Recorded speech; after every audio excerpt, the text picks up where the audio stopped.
월요일 총선 열전 시작하겠습니다. 정미경 전 국민의힘 최고위원, 김병주 더불어민주당 의원 두 분 나오셨습니다. 안녕하십니까? 네, 안녕하세요. 네, 안녕하세요. 자, 지금 이제 총선 8개월 정도 남았는데 지금쯤이면 어떤 준비를 하는 겁니까? 의원님들은? 후보자들은? 그 지역에서 아무튼 열심히 네. 부지런히 예. 계속 그 주민들 만나야죠.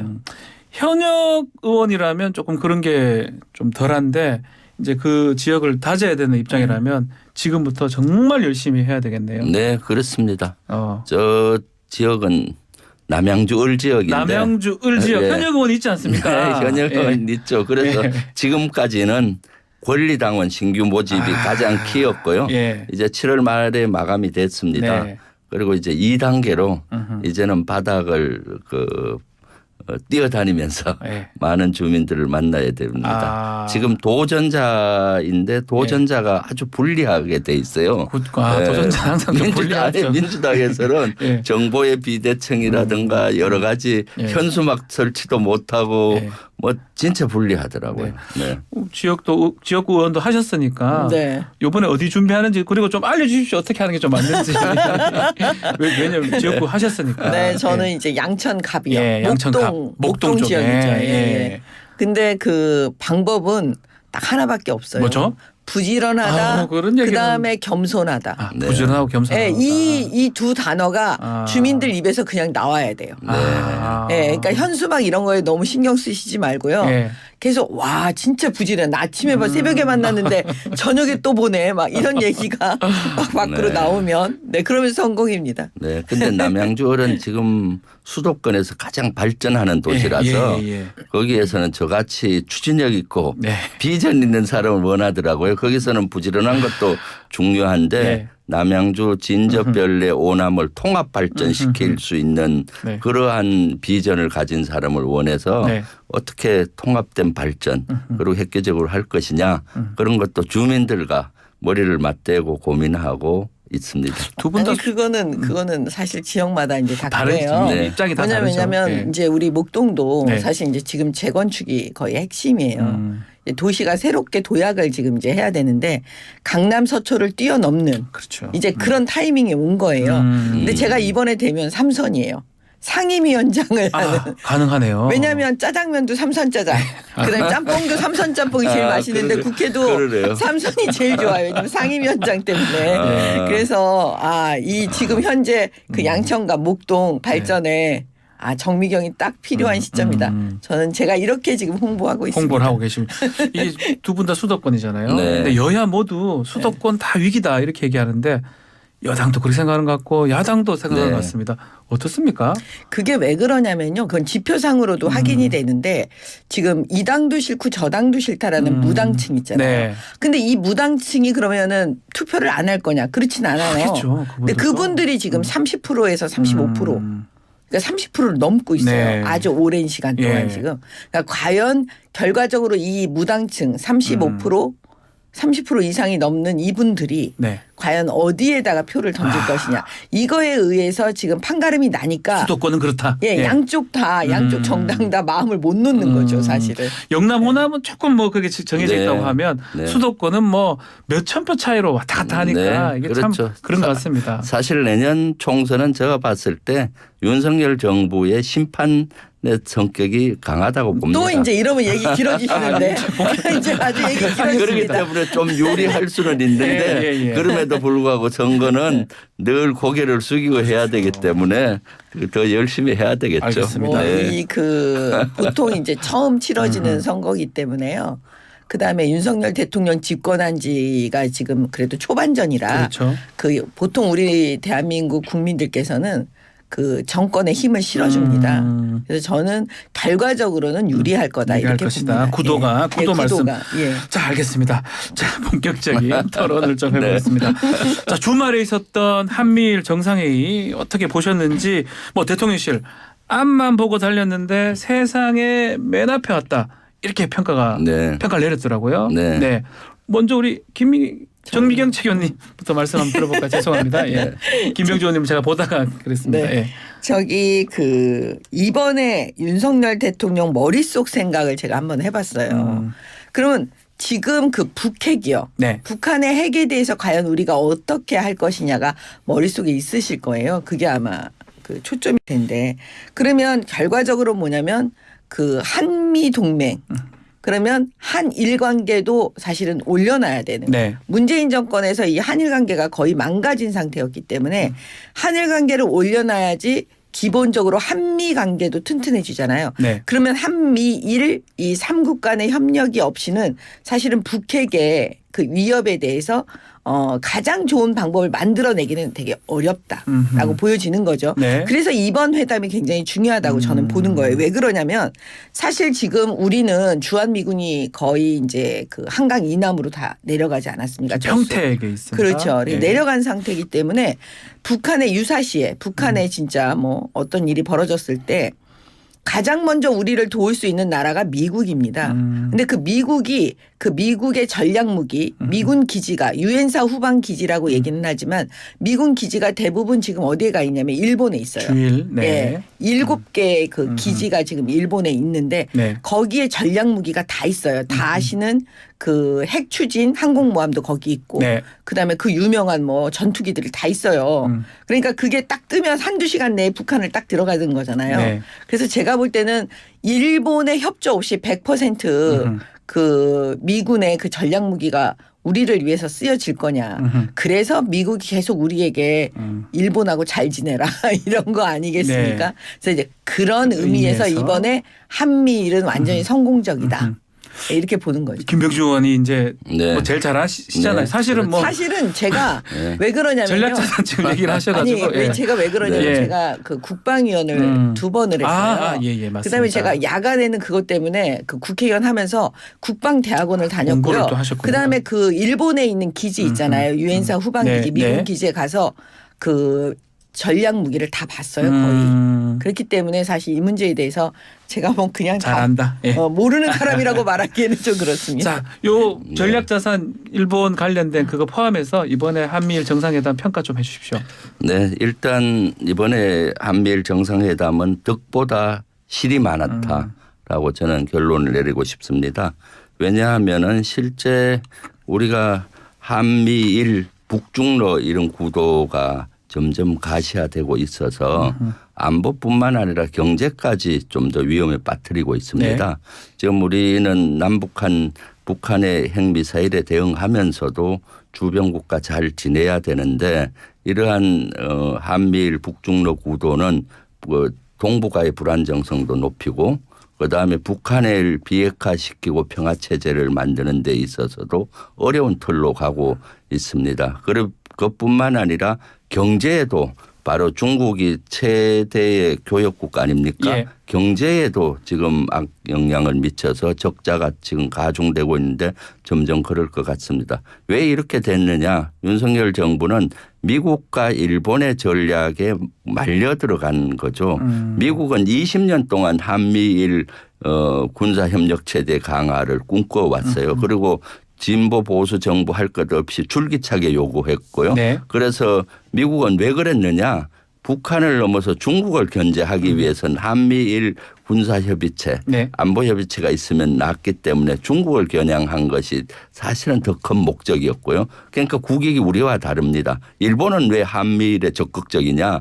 북한을 견제한다는 목적 대의명분 하에 동북아에서의 중국을 견제하면서 패권 국가가 되고 싶은 국가. 거죠. 예. 우리는 어떻습니까?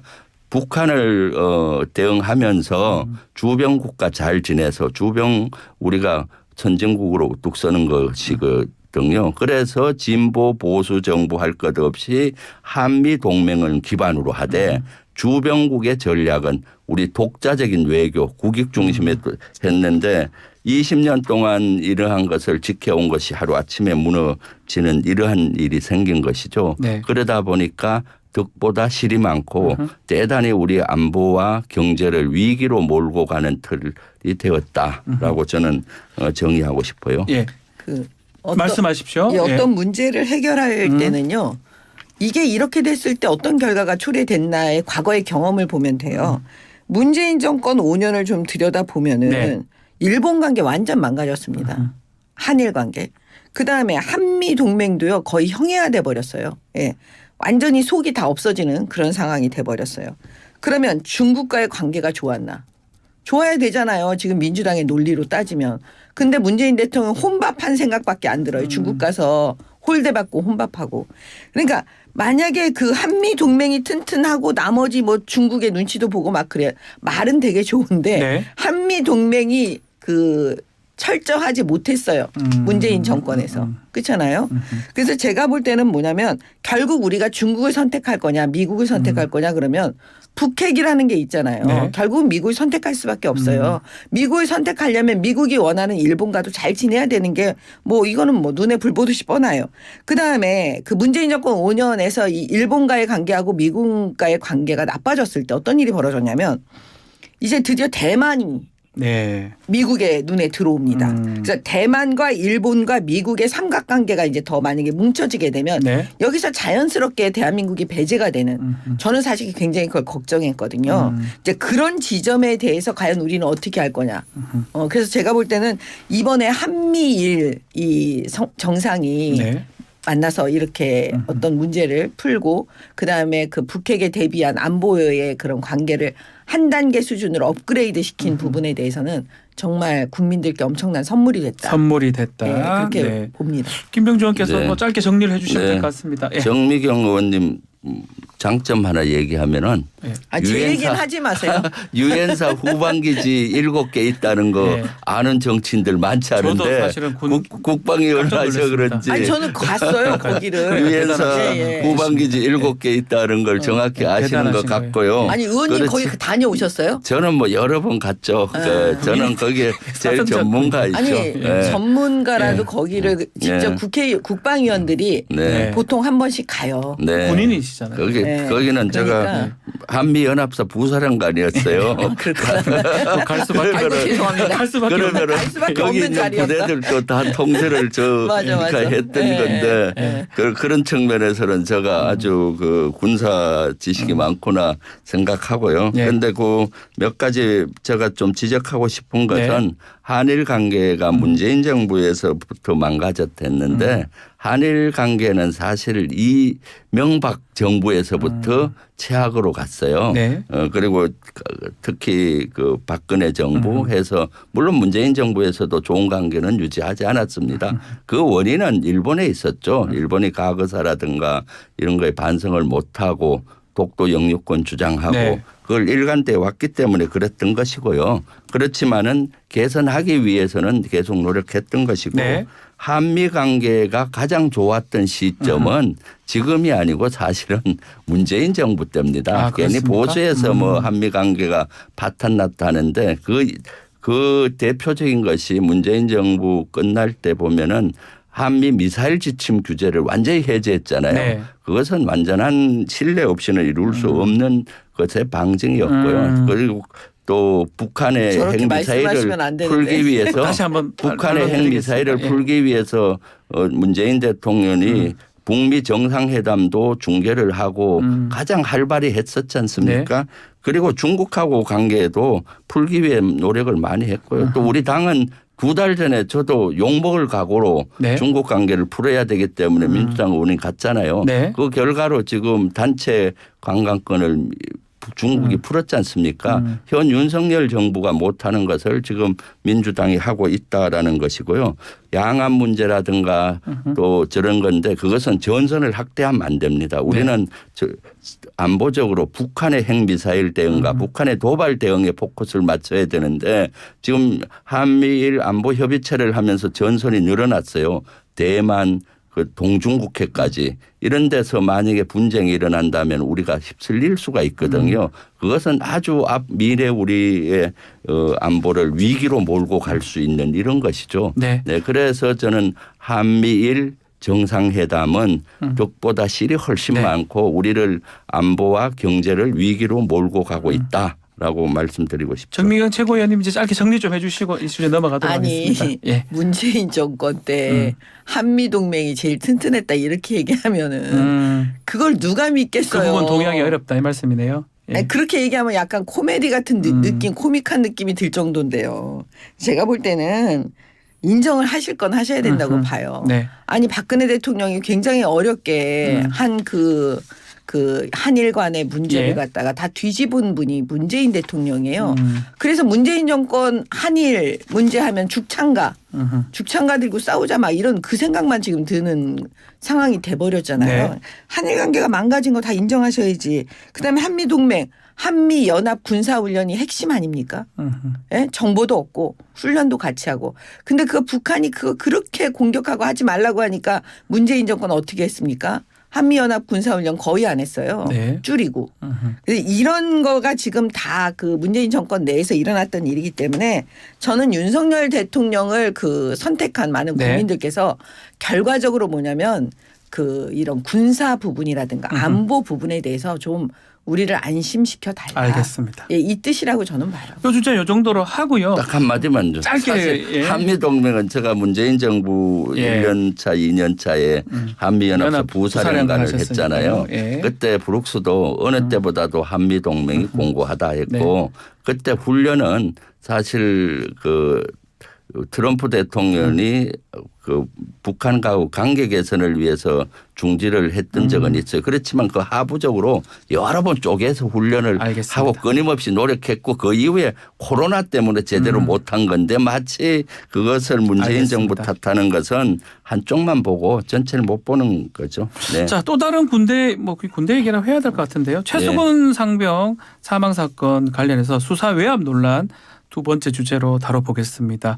정명희 최고위원님. 네. 지금 사망 경위 국방부에서 재검토 중인데 항변 혐의로 지금 조사받고 있는 박정훈 전 해병대 수사단장 이 보고서하고 같은 결론으로 중간 보고가 있었다고 하는데 이 상황은 어떻게 봐야 됩니까? 저는 제가 사실은 네. 그 국방위원 하면서요. 네. 해병대를 해군으로부터 독립시킨 사람이에요. 그러니까 지금 독립이 됐나요? 독립은 안 됐죠. 됐죠. 아니죠. 일부 독립을 시켜줬죠. 아, 그러니까 무슨 예. 얘기냐면 그전에는 그 인사권하고 예산권은 다 해군한테 예. 있었는데 네. 적어도 인사 그다음에 예산 이게 해병대 스스로 할 수 있도록 네. 그 법안을 만들어 통과시킨 사람이 사실 저예요. 네. 예. 그래서 그 이 해병대 내부의 상황을 사실 누구보다도 네. 많이 알고 있죠. 그런데 그냥 이거를 그냥 객관적으로 그냥 딱 본 거예요. 네. 박정훈 전 수사단장 이게 수사하시는 분이잖아요. 네. 그러면 이제 저도 수사를 과거에 했었고. 네. 그러면 이 그 사망 경위에 대해서 최수근 상병에 대한 부분에 수사를 한다고 치면 음흠. 이건 어차피 고의범은 아니니까 과실이 있느냐 없느냐를 보게 되지 않겠습니까? 예. 그럼 과실 부분에 있어서 사단장이 멀리 있는 사단장이 야 대민 지원 업무 해라. 이 말한 사람은 사실은 과실도 없다고 보여지는 거죠. 수사한다면. 네. 그럼 결국은 현장에서 음흠. 과연 그런 주의 조치를 어떤 안전에 대한 이걸 조치를 취하지 않은 사람 그 사람에 대해서 어느 정도 과실이 있지 않겠나라고 수사의 포인트는 맞춰질 거예요. 네. 그렇게 하면 되는 게 그냥 너무 뻔한 내용인데 이런 문제가 왜 발생했는지가 일단은 의아스러웠어요. 아, 이해가 잘 안 된다. 이해가 저는 솔직히 예. 좀 잘 안 되는 거예요. 그런데 그러면 이 수사팀이 어떤 더군다나 군 조직, 검찰 조직도 그렇지만 군 조직은 위계 질서가 있어야 되는 거거든요. 그렇죠. 예. 위계 질서 없는 군대는 군대가 아니에요. 전쟁이 일어났을 때 우리는 전쟁이 대비해서 군사훈련을 하는 거니까요. 그런데 이분이 어떻게 보면은 그냥 갑자기 KBS인가 나가가지고 막 그렇게 하고, 예? 뭐 이거 자기 외압 받았다 그러고. 근데 외압 받을 게 없어요. 윤석열 대통령이 수사하라고. 이건 한 부분인데다가. 네. 그리고 이 수사에서 외압이 들어올 게 별로 없어요. 아까 제가 말씀드린 대로. 네. 그 현장에서 지휘관들이 그 현장 지휘관들이 과연 어느 정도의 과실이 있는지 그걸 따지는 수사가 될 게 뻔하기 때문에. 네. 그래서 저는 이 사건이 왜 이런 일이 벌어진대. 그러면 결국은 박정훈 대령이라는 사람이 과연 어떤 사람인가. 그 사람이 예. 예. 그 이 사람이 도대체 무엇을 외압을 받았나. 이걸 구체적으로 본인 입으로 얘기를 해야 돼요. 외압이 뭔지를 모르겠어요. 수사에 대한 외압인지 아니면 개인에 대한 부분인 건지. 네. 예. 아니면 진짜 이 사람이 정치적인 욕망이 있어서 그런 건지. 정치를 하고 싶어서. 예. 예. 도대체 뭔지를 모르겠어요.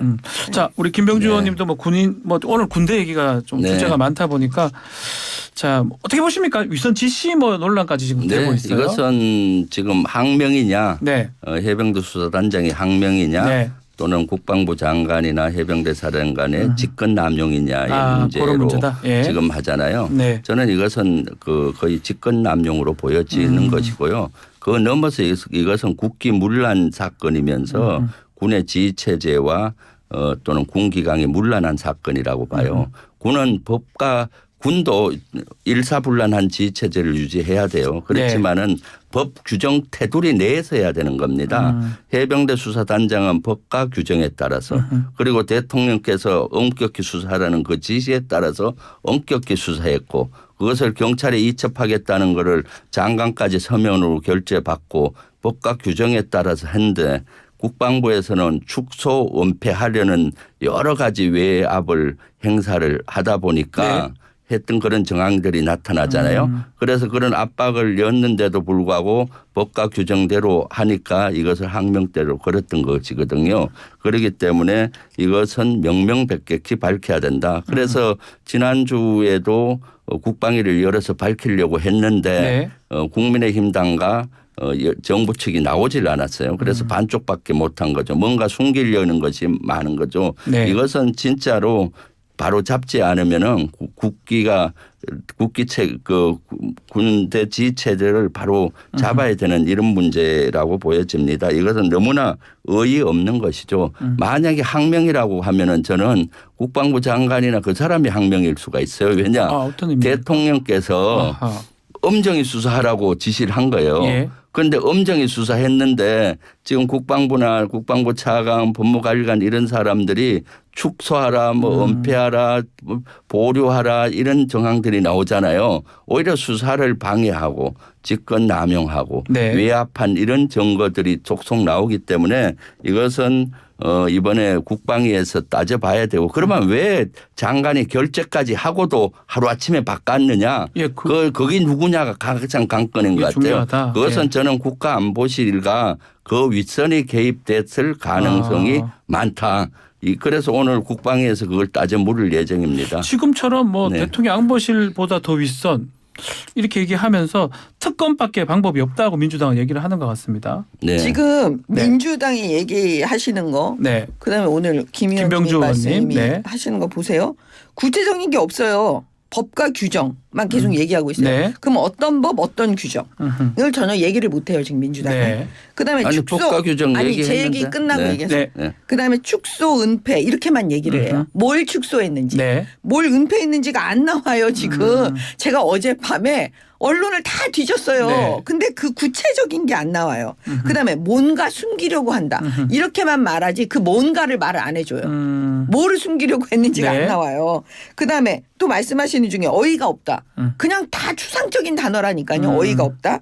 그다음에 국방부가 엄정히 수사. 해야 돼. 축소 은폐 다 지금 뭐냐면 추상적인 단어들로만 하고 뭔가 그 윗선이다 이렇게만 얘기를 하지 구체적인 거가 하나도 없어요. 그럼 왜 구체적인 거를 말을 못 할까요? 제가 볼 때는 이런 거죠. 도의적인 책임과 수사 책임하고는 완전히 다른 겁니다. 도의적 책임은 사실은 다 물을 수 있어요. 그거는 사실 정치인들이 물을 수 있고 여러 가지로 물을 수가 있는데 지금 문제가 되는 건 박정훈 대령 이 수사하는 사람이라면서요. 수사단장. 그러면 이분은 수사에 대해서만 얘기를 해야지 정치에 대해서는 말하면 안 되는 거예요. 근데 이분이 지금 자꾸 말씀하시는 게 들어보면 수사를 얘기하는 게 아니고 정치를 자꾸 얘기하고 있는 것 같아요. 그럼 오늘 국방위원회에서 제발 잘해주길 바래요. 구체적으로 누군가가 이걸 물어봐 줬으면 좋겠어요. 뭘 축소했는데 뭘 은폐했는데 뭘 숨기려고 했는데 윗선은 누구였는데 이런 거를. 왜냐 이런 거를 하나도 얘기 안 해요. 그러면 그만큼 자신이 없는 게 아닐까요? 그리고 아까도 제가 말씀드렸지만 축소 은폐할 게 없어요. 사단장은 제가 볼 때는 법적 책임이 없어요. 정치적 책임이나 도의적 책임은 변론으로 하고요.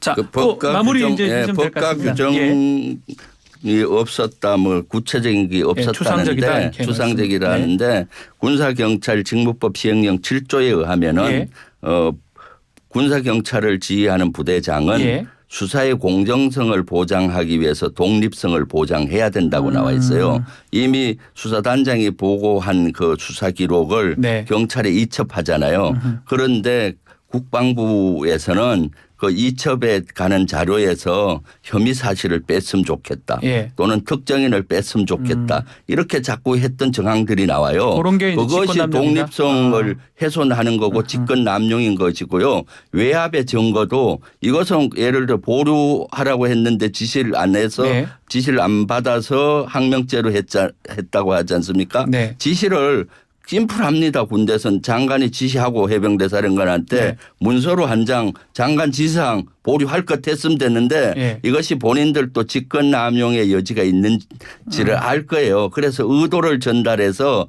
알아서 해 주길 바랬는데 안 한 거죠. 그러기 위해서 의도 전달을 얼마나 구차하게 하는가만 장관이 해병대 사령관한테 전화하고 부사령관 불러서 의도를 전달하고 차관은 또 3번씩이나 해병대 사령관한테 전화를 하고 그 법무관리관은 한 5번 정도 이렇게 네. 이런 구체적인 외유, 외압, 직권남용의 여지가 이렇게 많이 있는 겁니다. 알겠습니다. 이런 구체적인 것들이 있는데도 불구하고 그 아니, 그럼 지금 있는 제가 거죠. 여쭤볼게요. 그래서 이것은 지금 실제로 이런 사례가 없었어요. 장관이 결재한 거를 그 다음날 뒤엎을 수가 없어요. 그래서 제가 쭉 추적해 보니까 국가안보실이나 네. 그 윗선이 윗선이다? 작용하지 않고는 이를 갈래가 없어요. 장관의 지시는 아주 엄정한데 자신이 결재하고 그 다음날 이거 지키지 않았다고 항명죄로 하는 겁니까? 이런 군 이거는 바로 잡아야 되는 거죠. 알겠습니다. 아니 이제 군사격 정리해 주시면 아니 될것 지금 같습니다. 말씀하는 법 규정이요. 그 추상적이잖아요.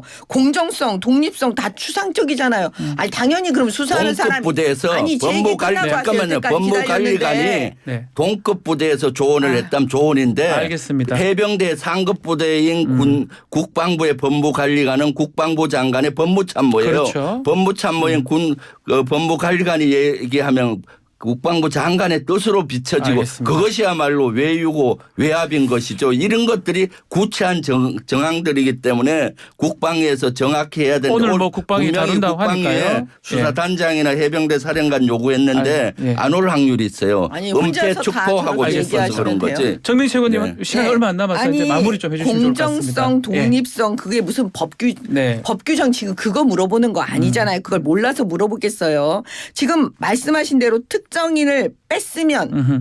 좋겠다 그랬다며요. 네. 그 특정인이 누구냐고요. 그 사단장 얘기를 특정인에 하는 대해서 것 같습니다. 얘기를 예. 안 하는 거잖아요. 예. 지금. 아니 예. 오늘 그럼 사단장이라고 얘기를 해야지 왜 특정인이라고 맞습니까? 자꾸 얘기해요. 예. 특정인을 뺐으면 좋겠다. 그리고 무슨 뭉개그룹만 계속 만들어내는 거죠. 특정인 얘기를 안 하고 있어요. 보류냐 아니냐. 그거는 그다음 문제예요. 알겠습니다. 제가 말씀드리는 걸 뭘 은폐하려고 그러면은 뭐가 있어야 은폐를 하는 거잖아요. 근데 그 뭐가 있는 게 별로 없어 보인다고요. 수사에서. 알겠습니다. 예. 제가 그거 말씀드리는 거고요. 지금 계속 추상적으로 얘기해야지 구체적인 얘기를 안 하는데 이런 걸 뭐라 그러냐. 정쟁이라고 그러는 거예요. 쓸데없는 얘기만 뒷담 많이 하는 알겠습니다. 거. 이거 시간이 좀 정쟁입니다. 다 돼서 예. 여기서 많이 오버해서 여기서 마무리를 하도록 하겠습니다. 자, 정미경 전 최고위원, 김병주 의원 두 분 감사합니다. 네, 감사합니다.